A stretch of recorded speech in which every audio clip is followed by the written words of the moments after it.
സഫിയ ബീവി റളിയല്ലാഹു അൻഹയെ.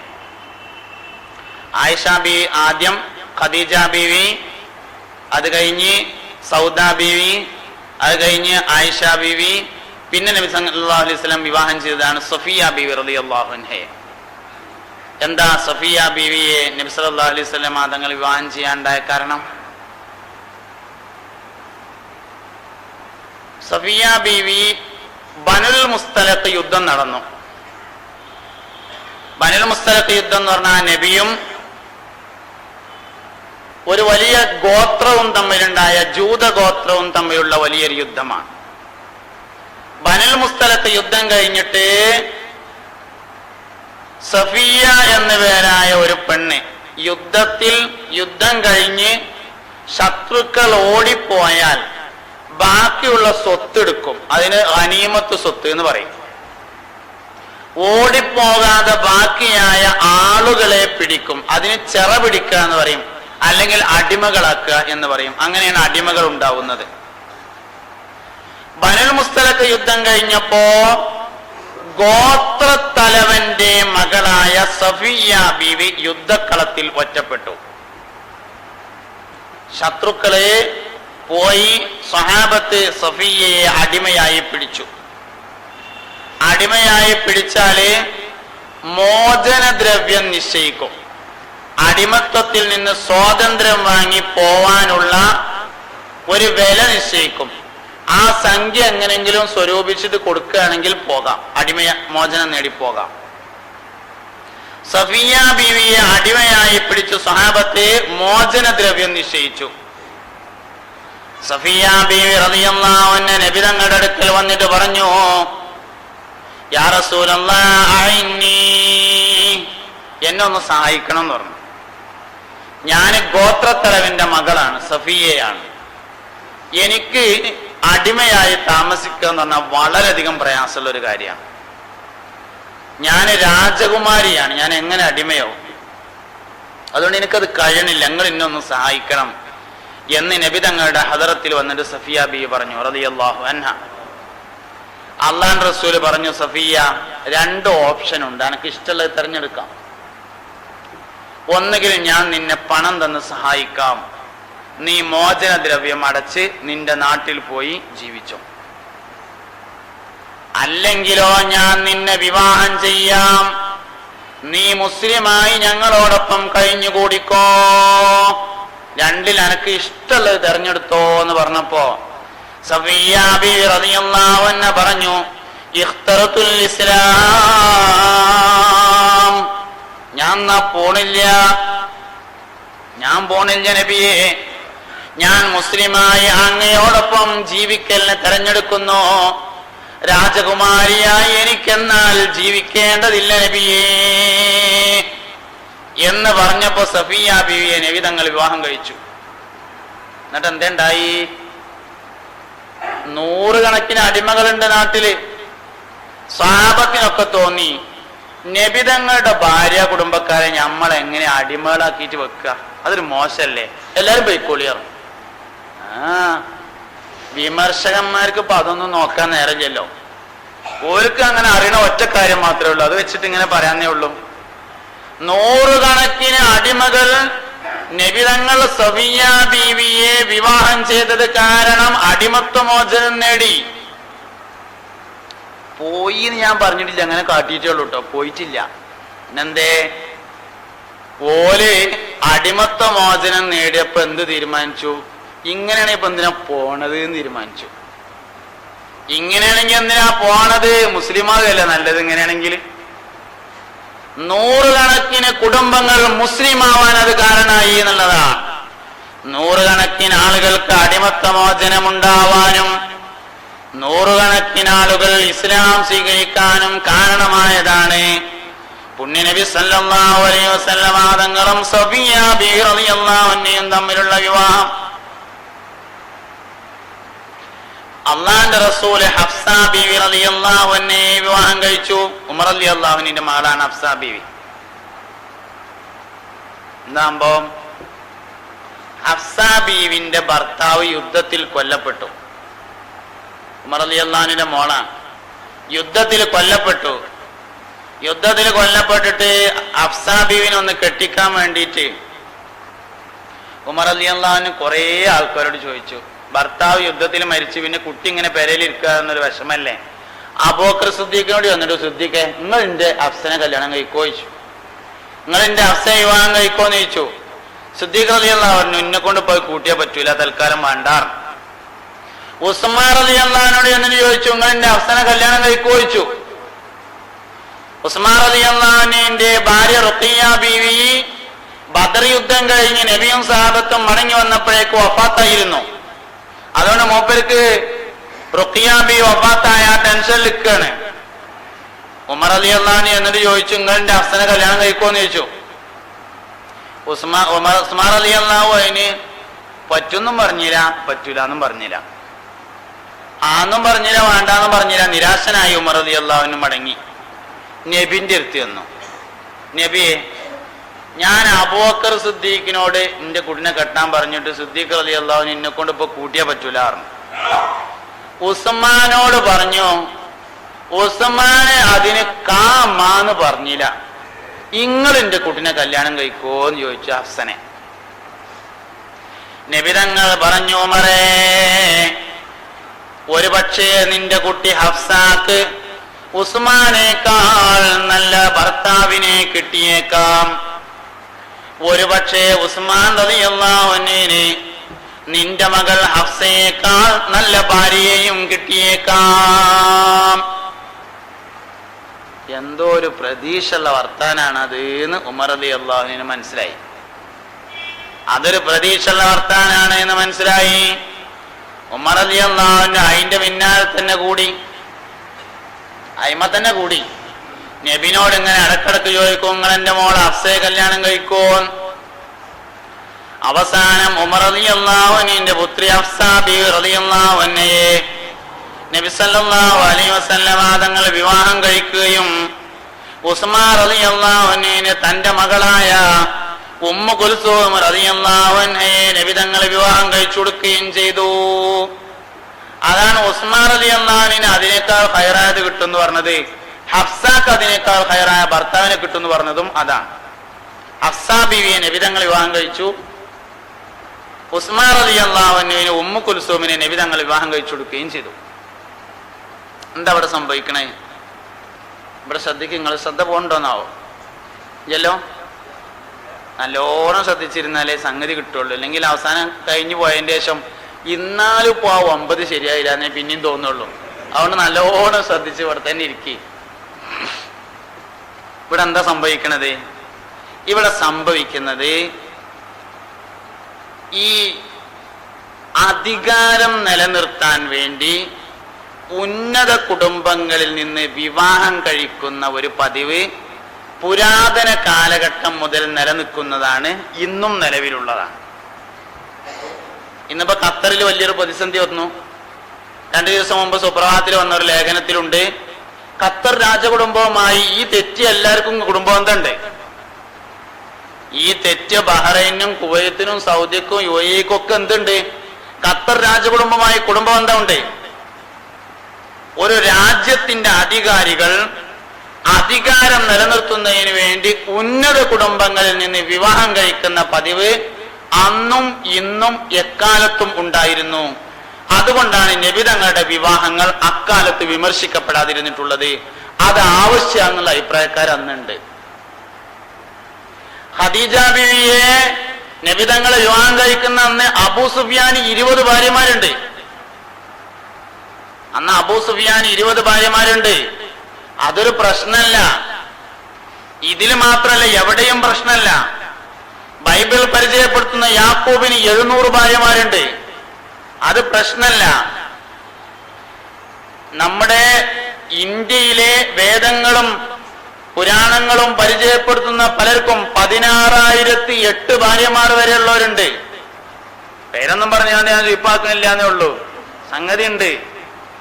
അതൊന്നും അന്ന് പ്രശ്നമുള്ളതല്ല. 20 ഭാര്യമാരുണ്ടെന്ന് അബൂ സുഫിയാന്. എല്ലാവർക്കും അതേമാതിരി ഉണ്ട്. നബി തങ്ങൾക്ക് മാത്രല്ല. ഇവിടെ ഒരു സംഭവം ഉണ്ടാവുന്നുണ്ട്. അതെന്താന്ന് വെച്ചാല് 4 ഖലീഫമാര് Abu Bakr Siddiq, Umar Khattab, Usman bin Affan, Ali bin Abi Talib റളിയല്ലാഹു അൻഹു. രണ്ടുപേരിൽ നിന്ന് നബിതങ്ങൾ വിവാഹം കഴിക്കുകയും രണ്ടുപേർക്ക് മക്കളെ കെട്ടിച്ചു കൊടുക്കുകയും ചെയ്യുന്നുണ്ട്. ഇതൊന്നും ഇങ്ങനെ അവിചാരിതമായി നബിതങ്ങൾ വഫാത്തായപ്പോൾ സിദ്ദീഖ് റളിയല്ലാഹു അൻഹു എങ്ങനെ ഇങ്ങോട്ട് ഖലീഫയായി അതൊന്നുമല്ല.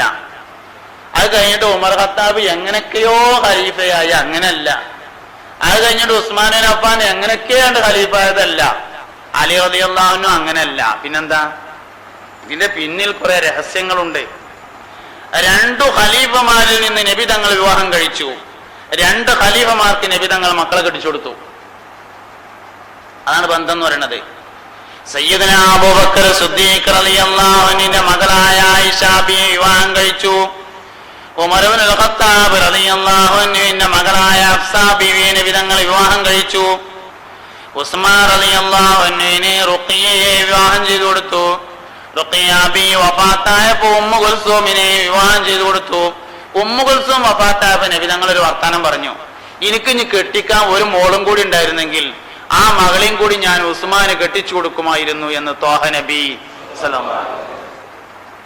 അലി റളിയല്ലാഹു അൻഹുവിനെ ഫാത്തിമ ബീവി റളിയല്ലാഹു അൻഹയെ വിവാഹം കഴിച്ചു കൊടുത്തു. ആ നേരത്തെ ഞാൻ പറഞ്ഞൊരു വിഷയം പകുതി വെച്ച് പോയി എന്ന് തോന്നുന്നുണ്ട്. ഫാത്തിമ ബീവിനെ അലി റളിയല്ലാഹു അൻഹു വിവാഹം കഴിക്കുന്നത് 18ാമത്തെ വയസ്സിലാണ്. അതെന്തേ നബി തങ്ങൾക്ക് ആയിഷ ബീവിനെ കല്യാണം കഴിച്ചപ്പോൾ ബാധകമാകായിരുന്നു. ഫാത്തിമ ബീവിനെ കല്യാണാലോചന നടത്തിയപ്പോ പ്രായമായിട്ടില്ലാന്ന് നബി തങ്ങൾ പറഞ്ഞു. ആ പ്രായമായിട്ടില്ല എന്നുള്ള തോന്നല് എന്തേ മുഹമ്മദ് നബി സല്ലല്ലാഹു അലൈഹി വസല്ലം തങ്ങൾക്ക് ആയിഷ ബീവിനെ കിട്ടിയപ്പോ തോന്നായിരുന്നു. ഫാത്തിമ ബീവിക്ക് പ്രായമായോ ഇല്ലേന്ന് ആരാ തീരുമാനിക്കേണ്ടത്? ഫാത്തിമ ബീവിന്റെ വാപ്പയാണ്. മുഹമ്മദ് നബിക്ക് അറിയാമായിരുന്നു പ്രായമായിട്ടില്ല. ഒന്നത്. രണ്ടാമത്തെ ഒരു പ്രായകായുണ്ട്. അതെന്താ? അത് അലി റളിയല്ലാഹു അൻഹുവിനെ കൊണ്ട് വിവാഹം കഴിപ്പിക്കണമെന്ന് നേരത്തെ തീരുമാനമുണ്ട്. ഖദീജ ബീവിക്ക് ശേഷം നബി തങ്ങൾ നടത്തിയിട്ടുള്ള എല്ലാ വിവാഹവും വഹീന്റെ അടിസ്ഥാനത്തിലാണ്. ഖദീജ ബീവിയുടെ വിവാഹം നബുവത്തിന് മുമ്പാണ്. അതിനുശേഷമുള്ള എല്ലാ വിവാഹങ്ങളും വഹീന്റെ അടിസ്ഥാനത്തിലായിരുന്നു.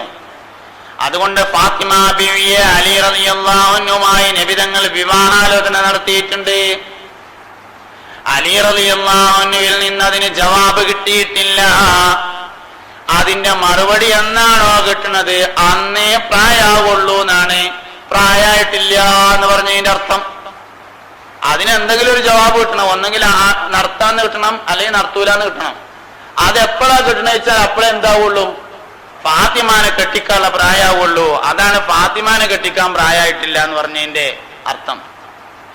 ഫാത്തിമാനെ കെട്ടിക്കാൻ പ്രായമായോ ഇല്ലേ എന്നുള്ളത് ഫാത്തിമാന്റെ വാപ്പ തീരുമാനിക്കും. ആയിഷാനെ കെട്ടിക്കാൻ പ്രായമായോ എന്ന് ആയിഷ ബീന്റെ വാപ്പ സിദ്ദീഖ് റളിയല്ലാഹു അൻഹു തീരുമാനിച്ചു. അപ്പൊ ഹഫ്സ റളിയല്ലാഹു അൻഹയുമായി നബി തങ്ങളുടെ വിവാഹത്തിന്റെ അടിസ്ഥാനം അതാണ്. രണ്ട് ഖലീഫമാരിൽ നിന്ന് നബി തങ്ങൾ വിവാഹം കഴിച്ചു. രണ്ട് ഖലീഫമാർക്ക് നബി തങ്ങൾ മക്കളെ കെട്ടിച്ചു കൊടുക്കുകയും ചെയ്തു. പിന്നീട് നടന്ന വിവാഹമാണ് സൈനബ ബീവി റളിയല്ലാഹു അൻഹയുമായുള്ള വിവാഹം. നബി തങ്ങളും സൈനബ ബീവിയും തമ്മിൽ വിവാഹം നടന്നു. സൈനബ ബീവി നബി തങ്ങളുടെ അമ്മായിന്റെ മകളാണ്. സെയ്ദ് റളിയല്ലാഹു അൻഹുവിന്റെ ഭാര്യയാണ്. സെയ്ദ് റളിയല്ലാഹു അൻഹു നബി തങ്ങളുടെ വളർത്തുപുത്രനാണ്. ജാഹിലിയ്യത്തിൽ 3 വിശ്വാസങ്ങൾ നിലനിന്നിരുന്നു. നല്ലോണം ശ്രദ്ധിക്കുക. 3 വിശ്വാസം. ആയിഷ ബീവിക്ക് ശേഷം ഏറ്റവും കൂടുതൽ ആക്ഷേപിക്കപ്പെട്ട നബിയുടെ വിവാഹം സൈനബ ബീവിന്റെ വിവാഹമാണ്. വളർത്തുപുത്രന്റെ മകളെ എന്താ ആക്ഷേപം? ആക്ഷേപം ആദ്യം കേൾക്കുന്നുണ്ടല്ലേ, മറുപടി കേട്ടിട്ട് കാര്യമുള്ളൂ. ചോദ്യം സുആൽ ആദ്യം കേൾക്കണ്ടേ? എന്താ സുആല്? വളർത്തുപുത്രൻ ഉണ്ടായിരുന്നു സെയ്ദ്. സൈനബാനെ അമ്മായിന്റെ മോളെ പറഞ്ഞ് നിർബന്ധിച്ചിങ്ങാണ്ട് സെയ്ദിനെ കൊണ്ട് കല്യാണം കഴിപ്പിച്ചു. അങ്ങനെ ഒരു ദിവസം അമ്മായിന്റെ അടുക്ക് വിരുന്നു പോയപ്പോ കാലുമെന്ന് തുണി ഇങ്ങനെ പോയി. അപ്പൊ സൈനബാന്റെ സൗന്ദര്യം മുഹമ്മദ് മനസ്സിലാക്കി സല്ലല്ലാഹു അലൈഹി വസല്ലം. അപ്പൊ സെയ്ദിനെ കൊണ്ട് ഭാര്യനെ വിവാഹമോചനം നടത്തിച്ചിട്ട് മുഹമ്മദിനെ കല്യാണം കഴിച്ചു എന്നാണ് ആക്ഷേപം. ഇതാണ് സൈനബ ബീവിയുമായി വിവാഹത്തിലുള്ള ആക്ഷേപം. എന്താണ് സംഭവം? ഈ സംഭവം നമ്മൾ വിശദമായി മനസ്സിലാക്കേണ്ട ഒരു കാര്യമാണ്. സെയ്ദ് 3 വിശ്വാസങ്ങൾ അന്ന് നിലവിലുണ്ട്. ഒന്ന്, സ്വന്തം മക്കളെ സ്വന്തം തെരഞ്ഞെടുക്കുന്ന വിശ്വാസം. നല്ലൊരു ചെറുപ്പക്കാരൻ കുട്ടിനെ കണ്ടാൽ പോരടാ എന്ന് പറഞ്ഞ് കൊണ്ടുപോയിട്ട് ഓന് ഭക്ഷണം കൊടുത്ത് ജിഞ്ഞ് ഇന്ന് മുതൽ എൻ്റെ കുട്ടിയാട്ടോ എന്ന് പറയാം. അങ്ങനെ മക്കളെ തെരഞ്ഞെടുക്കുക, വളർത്തുപുത്രനാക്കുന്ന സമീപന രീതി. വളർത്തുപുത്രൻ എന്ന രീതി ഇന്നുണ്ട്. പക്ഷെ ഇതേ രീതിയിലല്ല അന്നുള്ളത്. വളർത്തുപുത്രൻ എന്ന് പറഞ്ഞാൽ എല്ലാ നിലക്കും മകൻ തന്നെയാണ്. സ്വത്തിൽ അനന്തരണ്ട്, തൊട്ടാ ഒതുമുറിയില്ല, കാണുന്നതിന് കുഴപ്പമില്ല. ഇതാണ് വളർത്തുപുത്രൻ. വളർത്തുപുത്രനും വളർത്തുപുത്രിയുമാക്കുന്ന രീതി അക്കാലത്ത് നിലവിലുണ്ട്. വളർത്തുപുത്രി എന്നതിലേക്ക് ഞാൻ പിന്നെ വരുന്നുണ്ട്. വളർത്തുപുത്രനാക്കുന്ന രീതി അന്നുണ്ടായിരുന്നു. നബി തങ്ങളുടെ വളർത്തുപുത്രനായിരുന്നു സെയ്ദ് ബിനു ഹാരിസത്ത് റളിയല്ലാഹു അൻഹു. ഖുറൈശികൾ സെയ്ദ് ബിനു മുഹമ്മദ് എന്നാ പറഞ്ഞിരുന്നത്, മഹമീന്റെ മകൻ സെയ്ദ് എന്നാ പറഞ്ഞിരുന്നത്. വിദൂരമായ നാട്ടിൽ നിന്ന് ഹാരിസ എന്ന വാപ്പാന്റെ അടുത്തുനിന്ന് പോന്ന് മദീനയിൽ വന്ന് നബി തങ്ങളൊപ്പം താമസിച്ചു. ഹക്കീം ബിനു ഹുസാം എന്ന പേരായ ആൾക്ക് ഉഖാദ് ചന്തയിൽ നിന്ന് വാങ്ങാൻ കിട്ടിയതാണ് സെയ്ദിനെ. ഹക്കീം ബിനു ഹുസാം ഖദീജ ബീവിക്ക് കൊടുത്തു. ഖദീജ ബീവിന്റെ കുടുംബക്കാരനായിരുന്നു. വിവാഹ സമ്മാനമായി കൊടുത്തതാണ്. നബി തങ്ങളോ ഖദീജ ബീവിയും തമ്മിലുള്ള വിവാഹം നടത്തുമ്പോൾ സമ്മാനം കൊടുത്തതാണ് സെയ്ദ് എന്നുള്ള അടിമയെ. ഖദീജ ബീവി തന്റെ സ്വത്തൊക്കെ നബിക്ക് കൊടുത്തപ്പോൾ സെയ്ദിനെ ആർക്ക് കിട്ടി? നബിക്ക് കിട്ടി. അങ്ങനെ നബിന്റെ അടുത്ത് സെയ്ദ് റളിയല്ലാഹു അൻഹു എത്തുന്നത്. അടിമത്വ മോചനം നൽകിയിട്ട് മകനാക്കിയിട്ട് വളർത്തി. അതാണ് സെയ്ദ് ബിൻ മുഹമ്മദ് എന്ന് പേര് കിട്ടാൻ കാരണം. അപ്പൊ സ്വന്തം മക്കളെ സ്വന്തമായി തീരുമാനിക്കുന്ന റേഞ്ച് പോണ്ടിട്ടാ ഉണ്ടേ, റേഞ്ച് പോണ്ട്. ഉറക്കം വരുന്നുണ്ടോന്നാ? ഒരു ലായിലേക്ക് ചൊല്ലിട്ടൊന്നും തിരിച്ചു വരും. ലാ ഇലാഹ ഇല്ലല്ലാഹു ലാ ഇലാഹ ഇല്ലല്ലാഹ് ലാ ഇലാഹ ഇല്ലല്ലാഹു അൻത ഉമ്മുൻ അം അബു മാ റഅയ്നാ ഫീഹിമാ مثل حسنك قط يا سيدي خير النبي لا إله إلا الله لا إله إلا الله لا إله إلا الله محمد رسول الله. അപ്പൊ ഒന്ന്, മക്കളെ സ്വന്തമായി തീരുമാനിക്കുന്ന ഒരു നിയമം ജാഹിലിയത്തിൽ നിലവിലുണ്ട്. രണ്ടാമത്തൊരു നിയമമുണ്ട്, മാതാപിതാക്കളെ തീരുമാനിക്കുന്ന നിയമം. ഇന്റെ വാപ്പാനെ ഞാൻ തീരുമാനിക്കാം. ഇന്ന് മുതൽ 22/7/2017 മുതൽ ഇന്റെ വാപ്പ നിങ്ങളാകുന്നു. പിന്നെ ആദ്യത്തെ വാപ്പാക്ക് ഒരു ഒന്നുമില്ല, പിന്നെ ബനാണ് വാപ്പ. അങ്ങനെ വാപ്പാനെ തീരുമാനിക്കാം. ഉമ്മാനെ തീരുമാനിക്കും. ഉമ്മാനെ തീരുമാനിക്കൽ എങ്ങനെ? ഉമ്മാനെ തീരുമാനിക്കല് ഭാര്യയും ഭർത്താവും തമ്മിൽ വലിയൊരു യോജിച്ചു പോണില്ല. എന്നാല് അന്തിക ലഹരി ഉമ്മി എന്ന് പറയും. ജിന്റെ ഉമ്മാനെ പോലെയാണ് എന്ന് പറയും. അന്ന് മുതൽ ഓളോ അവന്റെ ഉമ്മയായി. പിന്നെ കല്യാണം കഴിക്കാൻ പാടില്ലല്ലോ, പിന്നെ കെട്ടാൻ പാടില്ല. പിന്നെ ഭാര്യയും ഭർത്താവായിട്ട് കഴിഞ്ഞുവിടാൻ പറ്റൂല. ചെലവിനൊക്കെ കൊടുക്കും, വേറെ താമസിക്കാം, ഉമ്മയായിട്ട് താമസിക്കാം. ഇങ്ങനെ ഒരു പതിവ്, വാപ്പാനെയും ഉമ്മാനെയും തീരുമാനിക്കുന്ന ഒരു പതിവുണ്ട്, മക്കളെ തീരുമാനിക്കുന്ന ഒരു പതിവുണ്ട്. മൂന്നാമത്തെ ഒരു വിശ്വാസമുണ്ട്, വളർത്തുപുത്രന്മാര് സ്വന്തം മക്കളായതുകൊണ്ട് അവർ വിവാഹം ചെയ്ത ഭാര്യയെ വാപ്പാക്ക് പിന്നീട് വിവാഹം ചെയ്യാൻ പാടില്ല എന്ന നിയമവും ജാഹിലിയത്തിൽ ഉണ്ട്. ഈ 3 നിയമത്തെ ഇസ്ലാം തകർക്കുകയാണ്. അതിനു വേണ്ടിയാണ് ഈ ഒരൊറ്റ സംഭവം. പുരാതന കാലം മുതൽ നടന്നു വരുന്ന ഒരു സംഭവത്തെ തകർക്കണമെങ്കിൽ ജീവിതം കൊണ്ട് സാക്ഷ്യം വഹിക്കേണ്ടതുണ്ട്. അതിനാണ് നബിതങ്ങൾ അതിന് സെറ്റാക്കുന്നത്. വെറുതെ ഒരു തത്വം പറഞ്ഞാൽ പോരല്ലോ, പ്രയോഗത്തിൽ കാണിക്കണ്ടേ. ഇസ്ലാമിന്റെ എല്ലാ തത്വങ്ങളും നബിതങ്ങൾ പ്രയോഗത്തിൽ കാണിക്കുകയാണ് ചെയ്യുന്നത്. ആയിഷ ബിയോട് ചോദിച്ചു, എന്തായിരുന്നു നബിയുടെ സ്വഭാവം?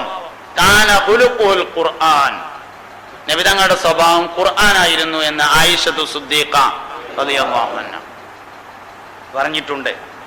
അതുകൊണ്ട് 3 നിയമങ്ങളെ ഇസ്ലാം തകർക്കുന്നുണ്ട്. ആ 3 നിയമങ്ങളെ പ്രയോഗത്തിൽ കൊണ്ടുവരികയാണ് നബി സല്ലല്ലാഹു അലൈഹി വസല്ലം തങ്ങളിലൂടെ ചെയ്യുന്നത്. സൈനബ ബിബി റളിയല്ലാഹു അൻഹ നബി സല്ലല്ലാഹു അലൈഹി വസല്ലം തങ്ങളുടെ അമ്മായിയുടെ മകളാണെന്ന് പറഞ്ഞു. അമ്മായിന്റെ മോളെ സൗന്ദര്യം മനസ്സിലാക്കാന് 57 കൊല്ലം കാത്തുക്കേണ്ടി വന്നു എന്ന് ഒരാള് പറഞ്ഞാല് ഞമ്മക്കത് വിശ്വസിക്കാൻ പറ്റുമോ? ഇവിടെ സംഭവം അതാണുള്ളത്. കാലം വന്ന് തുണി പോയപ്പോ സൗന്ദര്യം മനസ്സിലായി എന്ന് വിരുന്ന് എന്നപ്പോ. ഇന്നത്തെ മാതിരിയല്ല, അന്ന് വിരുന്ന് പോകൽ വളരെ കൂടുതലുണ്ട്. നബിതങ്ങൾ കുടുംബബന്ധം ചേർക്കുന്ന ആളാണെന്നതിന് ആയിഷ ബീവി സാക്ഷിയാണ്. പുണ്യനബി കുടുംബബന്ധം ചേർക്കുന്ന ആളാണ് എന്നുള്ളതിന് ഖദീജ ബീവി റളിയല്ലാഹു അൻഹ സാക്ഷിയാണ്.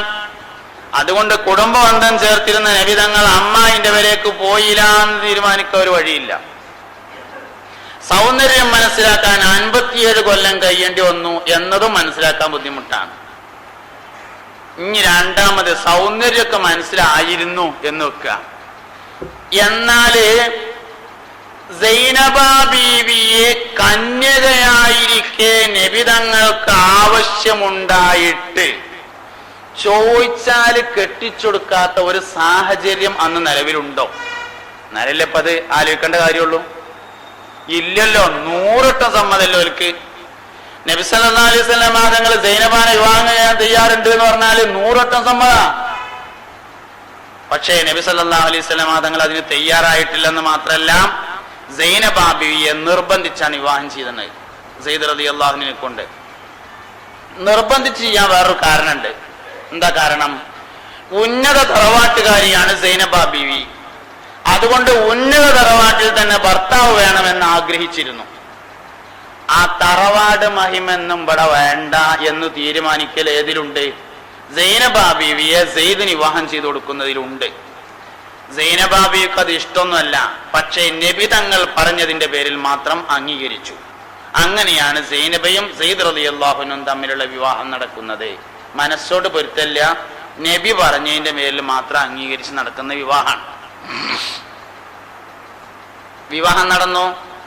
നബി സല്ലല്ലാഹു അലൈഹി വസല്ലം തങ്ങൾക്ക് സൈനബ ബീവി റളിയല്ലാഹു അൻഹയെ ആഗ്രഹമുണ്ടായിരുന്നുവെങ്കിൽ ആദ്യം ഒരു അടിമനെ കൊണ്ട് കെട്ടിച്ചിട്ട് പിന്നെ അടിമനെ ഒഴിവാക്കിച്ചിട്ട് പിന്നെ നബി തങ്ങൾക്ക് വിവാഹം ചെയ്യേണ്ട വല്ല ആവശ്യമുണ്ടോ? ഒരു ആവശ്യമില്ലല്ലോ. എന്നാ മാത്രമല്ല, നബി തങ്ങൾ പലരോടും കന്യകയെ വിവാഹം കഴിക്കാൻ പറയുകയും ചെയ്തിട്ടുണ്ട്. ജാബിർ റളിയല്ലാഹു അൻഹു കല്യാണം കഴിച്ചിട്ട് മദീനത്തെ പള്ളിയിൽ വന്നപ്പോ വസ്ത്രത്തിൽ സുഗന്ധത്തിന്റെ അടയാളം കണ്ടപ്പോ നബി തങ്ങൾ ചോദിച്ചു, ജാബിറെ പെണ്ണിട്ടിയോ? കല്യാണം കഴിഞ്ഞോ എന്ന് ചോദിച്ചു. അതേ നബിയെ, ഞാൻ കല്യാണം കഴിഞ്ഞു. കന്യകയെ അല്ലേ കല്യാണം കഴിച്ചത് എന്ന് ചോദിച്ചോ പറഞ്ഞു, അല്ല നബിയെ, കന്യകയെ അല്ല കല്യാണം കഴിച്ചിട്ടുള്ളത്. നബി തങ്ങൾ പറഞ്ഞു,